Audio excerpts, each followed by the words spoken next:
My dear friends, good morning. Ito na ata yung matagal nyo nang hinihintay. After 10,000 kilometers update or after more than 6 months of ownership.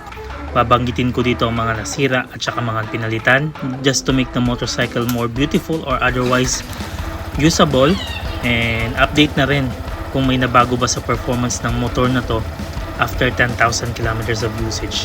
Actually, more than 12,000 kilometers na eh. And I've been using this motorcycle since May last year. So far so good, but not so great. Babanggitin natin lahat ng yan.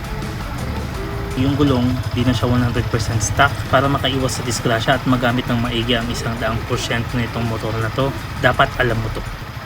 So almost lahat stock dito. Ang cute ng baby ko. So ayan, massive shoutout sa ating mga future rider dyan. So may lakad tayo today my dear friends. We are going to meet someone special. Hindi naman talaga ako lumalabas pag weekends. Iniwan ko yung anak ko. Maganda yung pupuntahan ko ngayon. Pero samahan na rin natin ang vlog.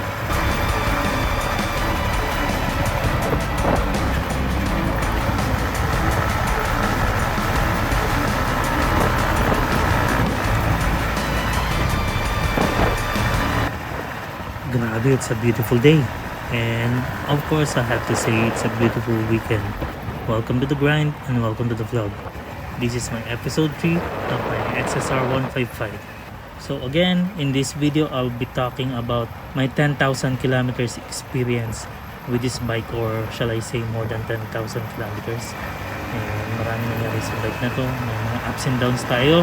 Akala mo super reliable. Grabe, napaka-straight talaga ng daan. Dito yung nagustuhan ko eh. Kapag straight ang daan, tipid din sa gasolina. Depende na lang kung big fan ka ng waswas. So, hindi talaga tipid sa gasolina. Kung maselan ka, huwag ka magcha-China bike. Although may mga nakikita na akong mga rust or kalawang sa motor ko, pero nalilinisan naman siya ng maayos. Walang kaproblema-problema pag pinadetail mo na. Pero aminado ako, mas nadala ko pa na kung saan-saan si XSR 155 kaysa sa kay Rusi Classic 250 ko. Kaya the price difference, I think it matters. Yung binibigay niyang comfort at saka yung confidence pag nira-ride mo siya, napaka-importanting part yun sa kanilang price difference. So yung handlebar nilagyan lang ng extender para umangat ng konti at maging komportable sa rides. Although nakakangalay pa rin siya sa long ride at sa pabilisan, pero okay na. Ayoko na gumastos ng malaki para balik sa stock. Parang nasasanay na rin ako sa kanya na nakaganyan siya, nakaangat siya. Para scrambler talaga yung dating. Okay pa naman at mas komportable talaga yung stock grips nito. Pero nakakasawa rin tignan pag tumagal at di na siya mukhang bago kahit bagong ligo na itong motorsiklo. Di tulad ng grips ko ngayon, nagandahan lang talaga ako. Kahit na nabili siya sa Shopee, worth it naman yung presyo niya. And warning na rin my dear friends, di po safe ito pag umulan. Lalo na kung matipid ka, katulad ko, ang gamit nating gloves, hindi yung tipong mamahalin, and kapag nabasa talaga, madulas talaga siya. So kung may mumurahin kang gloves, I wouldn't suggest this. Pero yun lang naman, yung tipong kung magpapatakbo ka lang naman ng kaya mo sa tingin ko, okay na okay to. I don't wanna risk it, let's just say na lang, for example, na may papalapit na panganib or disgrasya, sa tingin ko hindi mo ma-handle or mamamaneuver ng maayos. And pang-apat, naka-tail tie din na to nung binili ko. So may additional siya na mudguard. Natanggal because of high speeds off-road. Di ko na binalik. Alanganin talaga akong ibalik yung kanyang mudguard. Una sa lahat, di naman kagandahan. Aftermarket lang din, galing online. And isa sa dahilan ko kung bakit di ko na rin binalik, baka matanggal pa ulit, may madisgrasya tayo sa kasunod natin. So di ko na rin binilhan ng bago. Mas maangas naman yung looks niya para sa akin. Talikogenic kumbaga.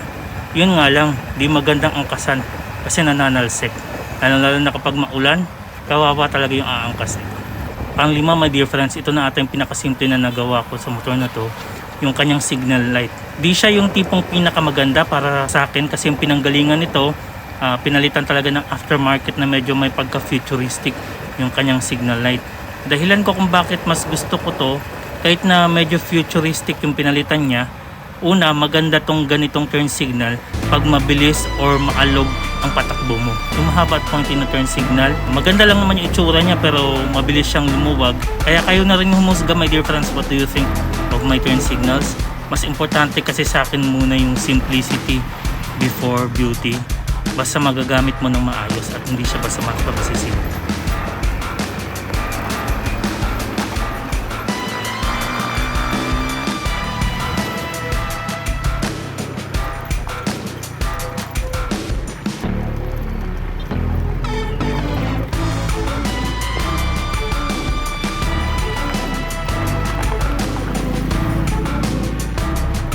So isa na rin sa pinalitan sa motor na to is yung mga fuse niya. Di ka legit owner ng motor kung di mo alam to. Sadly for me, I have to learn the hard way. So para maiwasan ang pagkatenga sa kalsada at di mo alam ang gagawin mo or anong nangyari sa motor mo, make sure na may alam ka rin sa electricals niya. Kasi kadalasan yun na talagang problema niya, tapos gagastos ka pa ng pagkalaki-laki dahil dinala mo sa Yamaha kasa. Sa palagay ko, ito na talaga yung pinakamagastos na nagawa ko sa motor na to.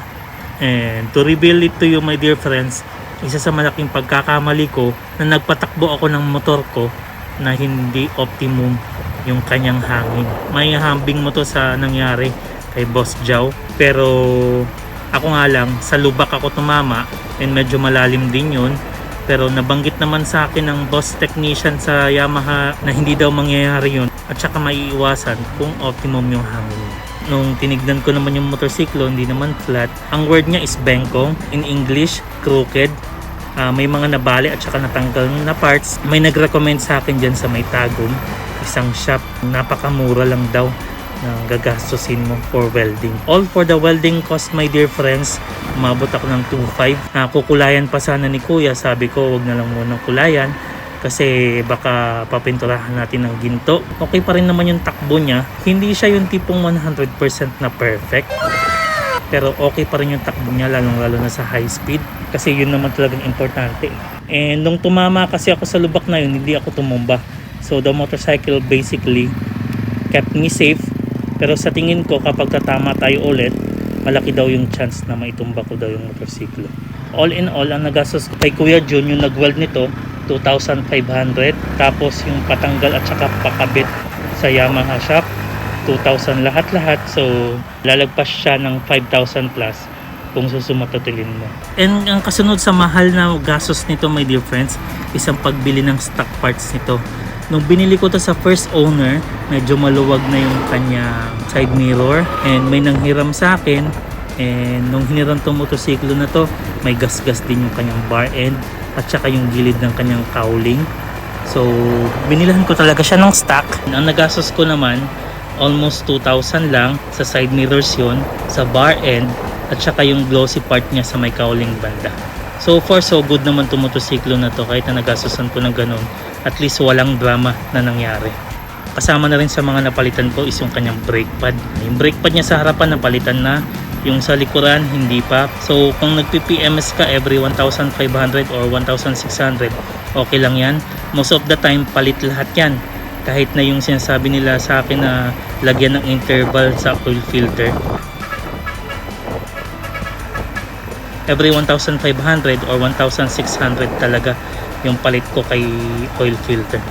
Ginagawa ko kasing daily tong motorsiklo na to, so nakakagastos ako nyan every 2 weeks. Ang gastos ko is 450 Philippine pesos to 600 pesos, my dear friends. So para sa akin okay na yon. For 1 month siguro magagastos mo 1,200 for the PMS only. And para maganda pa rin yung performance ng motorsiklo ko. And minsan din pinapa-adjust ko na rin yung kanyang chain kasi medyo lumuluwag. So additional yon. Ang paghahandaan mo kung umabot ka sa 10,000 kilometers tulad ko, sinadjust sa akin ni Dexter Works or Dexter Motor Works na bumili ako ng ball race ba yun or ball rise, upper at saka lower. Sa may handlebar yan banda, my dear friends, hindi na kasi sa sturdy sa high speed and medyo may alog na siya. And mapapansin mo naman yan kapag inupuan mo talaga yung ibang XSR na bago, tapos yung sayo medyo may pagkamaluwag na. So in-advise sa akin yan ni Idol Dexter Works. Massive shoutout sa kanya.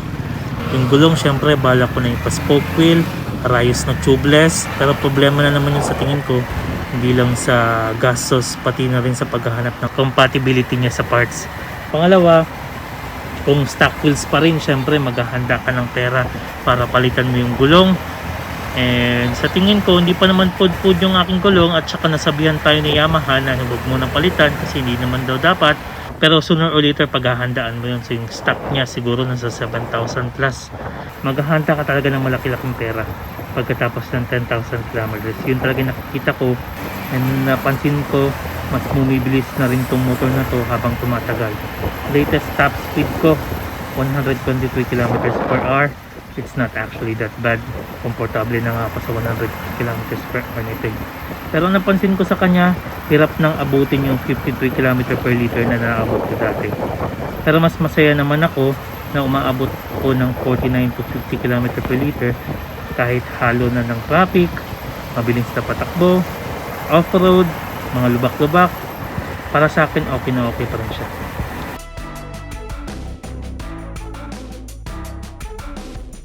That one for me, the red plastic bag. Red? The red one? It's a dinosaur? So, this is this toy. Oh, kiss nga dali nga please. Did you, Daddy? Welcome up. The roar button, press the roar button nga. So it makes a sound. No, the roar button. What Yan. button? Sige na, press it na. Yan.